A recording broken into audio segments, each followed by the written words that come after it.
Welcome to Los Angeles, California. Welcome to the Late Late Show. I'm your host, TV's Craig Ferguson. Please relax, sit down, take your pants off at home.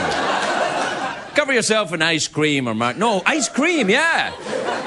That'll wake you up. Cover yourself in ice cream. It's a great day for America today. Great day for America. It's Veterans Day. Hats off to the veterans who served this great country.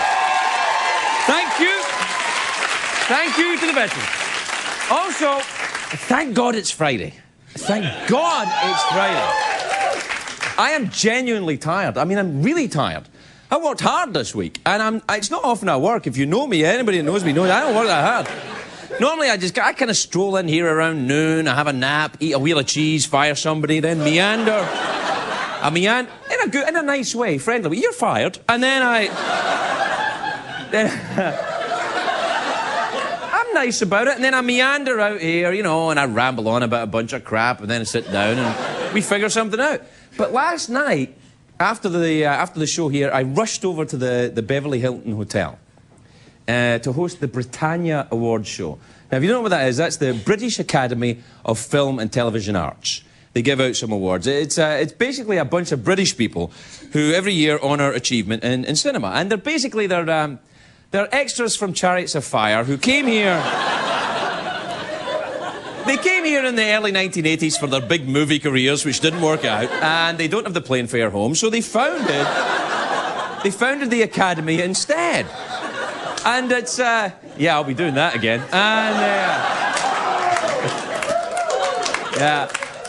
no, but anyway, the award, it's a very prestigious award, actually, the Britannia Award. It's a big deal. And the awards this year went to Dame Elizabeth Taylor, the filmmakers Mike Newell and Ronald Neame, two giants of cinema, and Tom Cruise. Tom Cruise, young American actor, sparky little spud, nice fella, couch jumper. Can't keep him off the furniture, jumping from chair to chair. He's like some kind of sexy monkey. No, he's very nice. Anyway, it's basically a lot of English people in Hollywood, and it's nice for me to hang out with the English. I like to hang out with English people because I'm Scottish, and you know, I miss the oppression of being back home. I miss it because you got the English in an ideal world, they'd have me, you know, shining their shoes or sweeping their chimneys or something. It's true. Last night, as I walked among them, I felt them, you know, oppressing me with their eyes. Even when I'm doing my shtick and they're laughing, it was an oppressive kind of laughter. You know? It's kind of like, oh, we own your country. So, anyway, lovely though. It was a black tie event, so I wore my tux. Now, I'm not kidding, I've got a tuxedo. It cost me $40, this tuxedo. I'm not kidding. It was a rental that I bought when I didn't have any money. Who am I kidding? I'm on CBS. I still don't have any money, but it's a $40 tuxedo. It's still got the little barcode on the inside of the jacket there. I went over it with a Sharpie in case Joan Collins says, "Who are you wearing?" You know. But it's got, you know, it's a normal tuxedo. It's a basic item, black tuxedo. I don't like people fancying up tuxedos with little fancy, you know, rings and baubles and that. You know, when people started in the 70s, people wore blue tuxedos with ruffles. You don't want that. I don't like that. And you must... I don't like it. Stop it. If you're wearing a blue tuxedo at home, what are you doing? Anyway, and don't wear your tuxedo under your wetsuit like James Bond. Because I've tried it, and it completely ruins your wetsuit. Because a wetsuit doesn't keep you dry, it keeps you wet. It's a wetsuit. You wear it to stop yourself getting cold. Water comes in and keeps you warm, but it ruins your tuxedo. So James Bond comes out and he'd be soaking wet. See? Suddenly I've found a hole in the otherwise airtight logic of the 007 movies. Anyway, and that's not what I'm talking about. I do this thing last night, and I'm doing the red carpet thing. You know, I'm doing that, and I'm wearing my dry, cheap tuxedo, walking down, and I'm talking to Access Hollywood and the Entertainment Channel and everything. And I'm not kidding, this happened. A reporter from the BBC says to me, "Hello, Craig, have you ever been to Britain?" I'm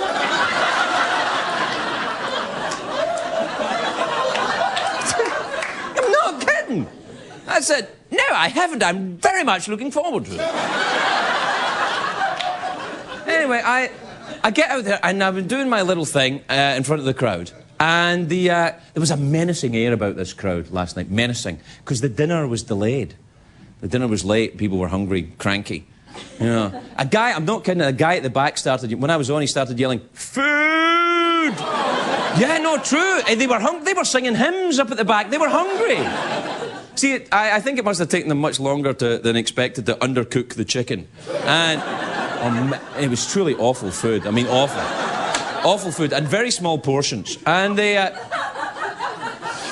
Thank you. You're very kind to an old joke. It was bad food, though. They must have brought in a British chef to make it more authentic.